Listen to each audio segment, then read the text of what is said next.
Students, today's topic is sequence and series. What is sequence? In mathematics, a sequence is an ordered list like a set. It contains members, also called elements or terms. The number of order element, possibly infinite, is called the length of the sequence.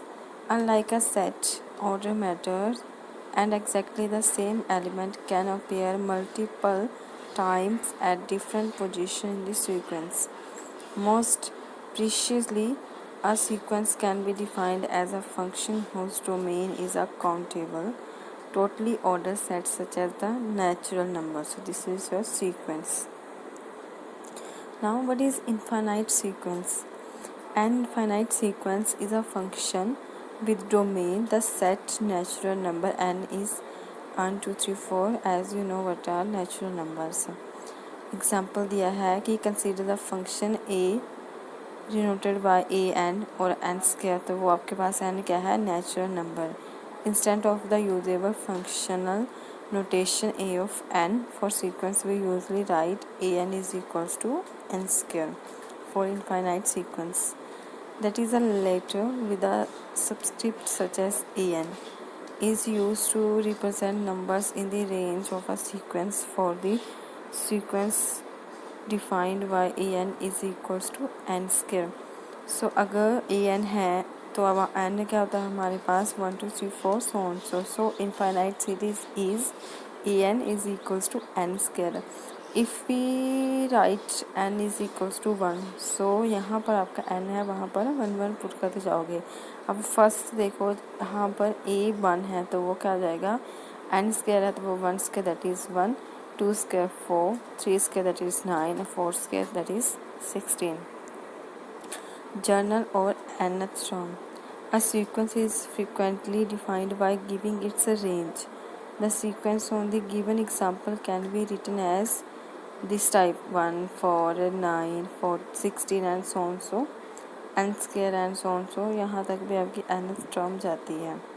Each number in the range of a sequence is a term of the sequence with an.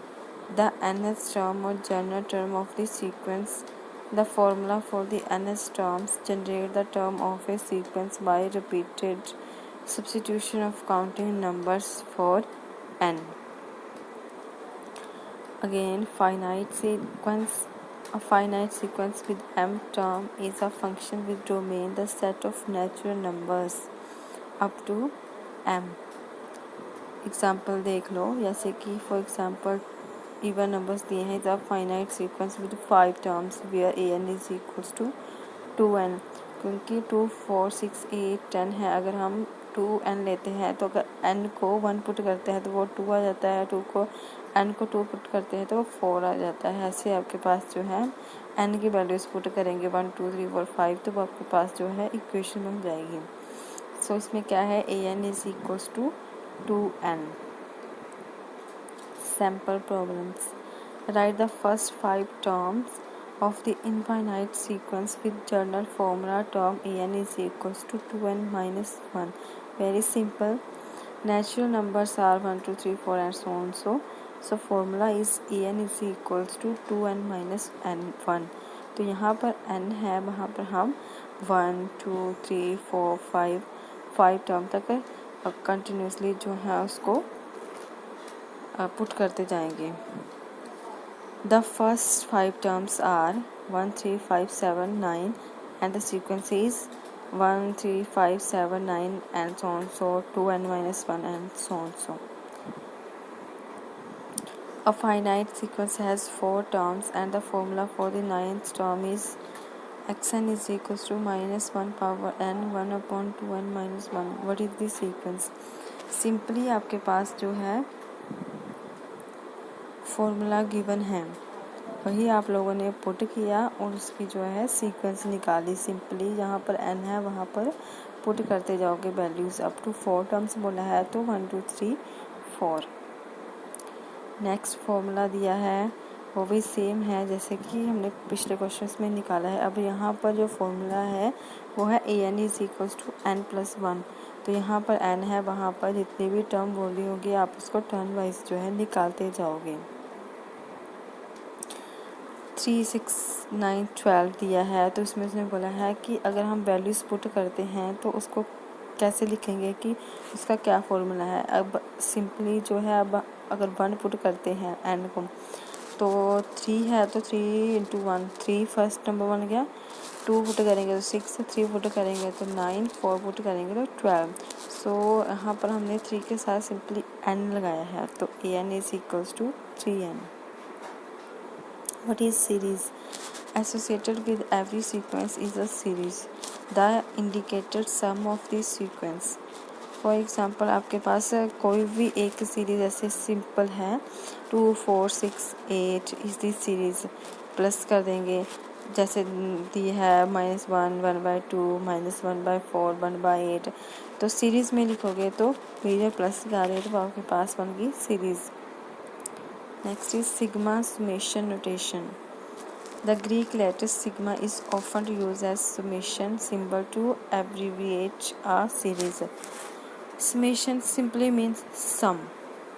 The series 2, 4, 6, 8, 10, which has a general term xn is equals to 2n, as you know. So we can write as sigma up 5 to n is equals to 1 xn or 2n. And it is written as the sum of the letters xn or 2n as n varies from 1 to 5. So how we read the sum of the term xn or 2n as n varies from 1 to 5. In general, if x1, x2, x3, x4 and so on, so xn is a sequence associated with a series, then this is your series. Simply x1 plus x2 plus x3 plus x4 plus so on, so xn. Sample problem दिया है, write out the series दी है, sum of the x के square plus 1 n approaches to 1 to 5 without using the sigma summation notation. Formula given है, so x1 put करेंगे तो वो आपके पास सीरीज़ क्या है, के स्क्वायर प्लस 1, तो 1 पुट किया तो 1 स्क्वायर प्लस 1 2 पुट करेंगे 3, 4, 5। पूरी सीरीज़ पुट करने के बाद जो आपके पास सीरीज़ निकल रही है वो है 2, 5, 10, 17 और 26 है, प्लस करेंगे तो आपके पास 60। नेक्स्ट दिया है express and right the series, numbers दिए हैं, उसमें आपने जो है वैल्यूज़ पुट करते जाना है और बताना है कि उसका जो है कितना सॉल्यूशन निकलता है। Break a leg, find the first 4 terms and the 7th term, n is equals to 1, 2, 3, 4, 5 and 7 if the general term of the sequence is xn is equals to -1 n upon n. Find the formula for an given the few terms of the sequence 1/2, 1/4, 1/8 and 1/16. So student, these are 2 questions. First is simply जहाँ पर n है वहाँ पर values put करोगे 1, 2, 3, 4 and 7, जो भी solution निकलता है वो उसमें अकॉर्डिंगली बताओगे। सेकंड क्वेश्चन में आपको नंबर्स दिए हैं, सीक्वेंस दिए हैं, बट उसने फॉर्मूला नहीं दिया कि कौन सा फॉर्मूला जो है इसमें पुट हो रहा है। सो आप डिसाइड करो कि इसमें कौन सा फॉर्मूला लगेगा, then solve the question. Thank you.